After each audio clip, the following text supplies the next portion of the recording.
Even from a Montgomery jail, our voice for justice and equality rings out for the ages. America is hopeful, optimistic.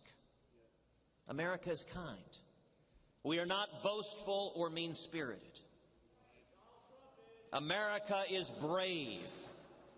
We keep our word. And we believe in peace through strength.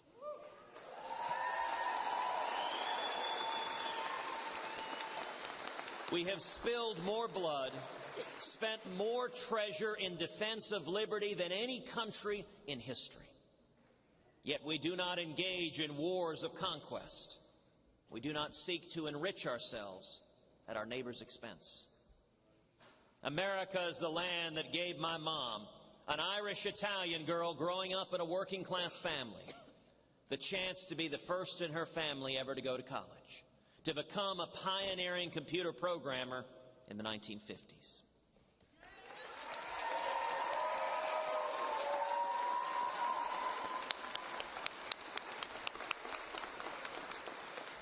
I love you, Mom. America is the land that welcomed my father as a penniless immigrant. He'd seen oppression, prison, and torture in Cuba.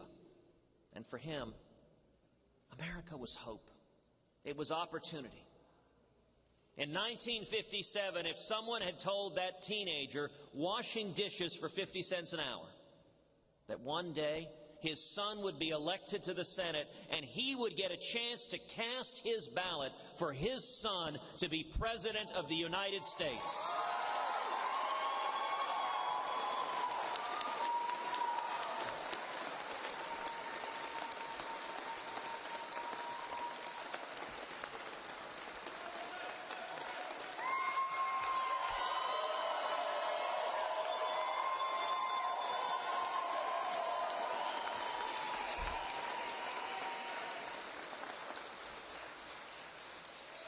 that teenage immigrant washing dishes could never have believed it.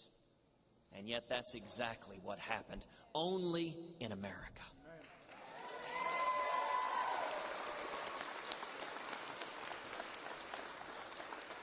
In recent months, a lot of people have been talking about what happened 40 years ago at the Republican convention in Kansas City, our party's last contested convention. When I look back at that convention in Missouri, I think of the speech that Ronald Reagan gave to our party. He spoke not of the next 4 years. He saw not the close horizons that are of interest to those who seek to build their own fortunes in the short term. But instead, he looked to the distant times that concern the men and women whose purpose it is to secure the blessings of liberty to their posterity.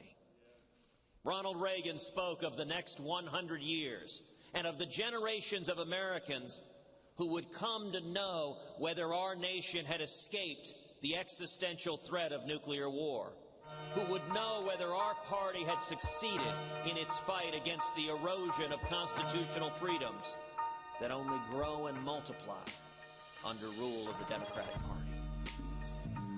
Ronald Reagan spoke of the purpose that defined our party then and that must unite and drive our party now.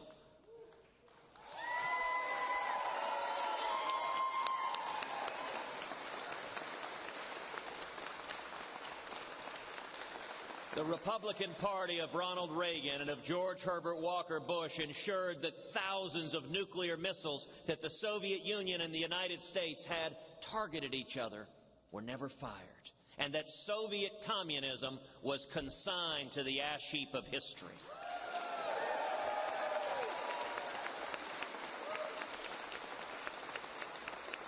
They fought hard so that our American freedoms were not lost to any foreign foe, nor sacrificed in pursuit of any domestic agenda of the Democratic Party.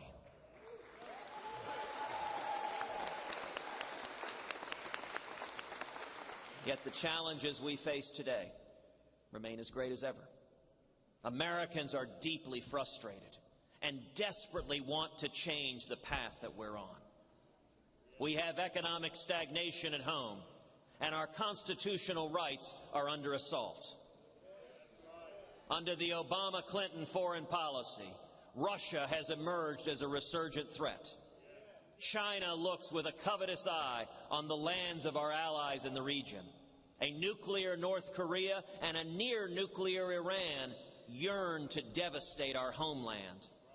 And radical Islamic terrorism unleashes an evil that threatens the world. This year, 2 weeks before our party gathers in Cleveland, all Americans will celebrate the 240th birthday of the United States of America.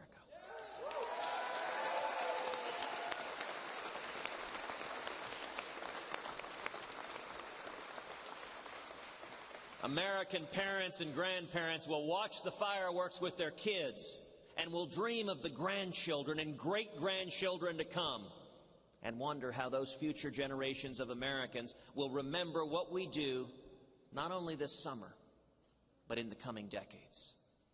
Will we rise to meet the challenges that face our nation on the international stage, or will we withdraw and cower timidly from the world? Will we secure freedom of thought, expression, and religion for future generations? Or will we succumb to the tyranny of a political correctness and the temptation of racial politics and balkanization here at home? Will we hold fast to our founding values of rewarding talent, hard work, and industry? Or will we continue on that path of creeping socialism that incentivizes apathy and dependency? Will we deliver control of health care to citizens and their doctors? Or will we continue down the Obamacare road to second-rate socialized medicine?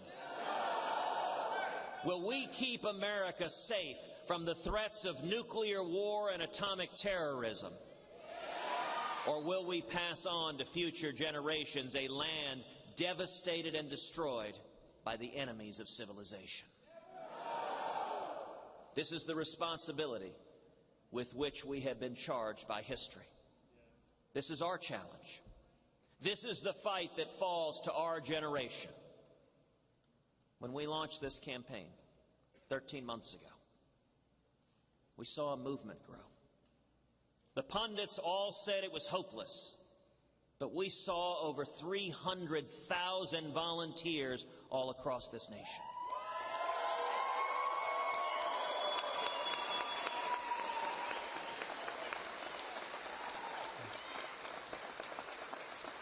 Over 1.5 million contributions, averaging about $60 each.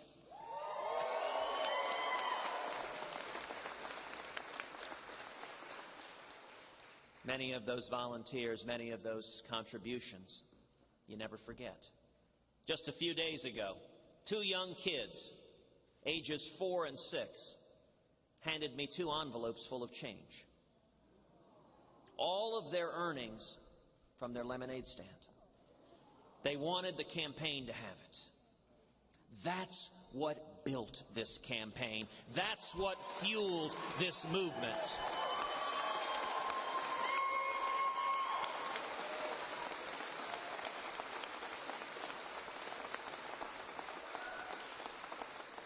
Thank you to each of you, incredible patriots who have fought so hard to save our nation. And I with you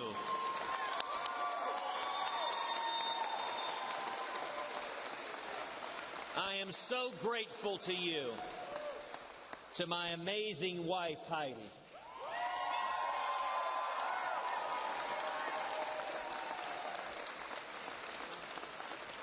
To our precious girls, Caroline and Catherine.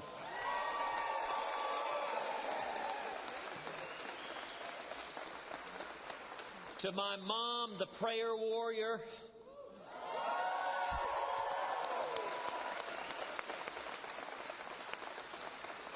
To my dad, who has traveled this nation preaching the gospel.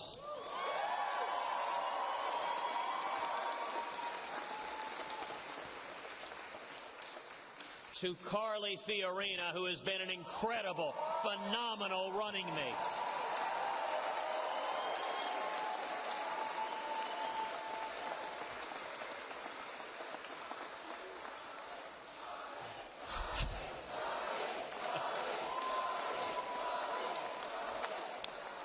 What you have done, the movement that you have started, is extraordinary. I love each and every one of you. From the beginning, I've said that I would continue on as long as there was a viable path to victory. Tonight, I'm sorry to say, it appears that path has been foreclosed. Together, we left it all on the field in Indiana. We gave it everything we've got. But the voters chose another path. And so, with a heavy heart, but with boundless optimism for the long-term future of our nation, we are suspending our campaign. But hear me now, I am not suspending our fight for liberty.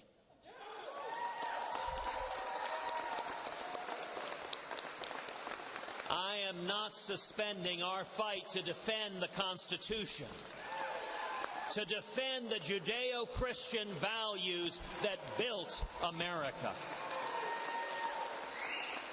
Our movement will continue. And I give you my word that I will continue this fight with all of my strength and all of my ability.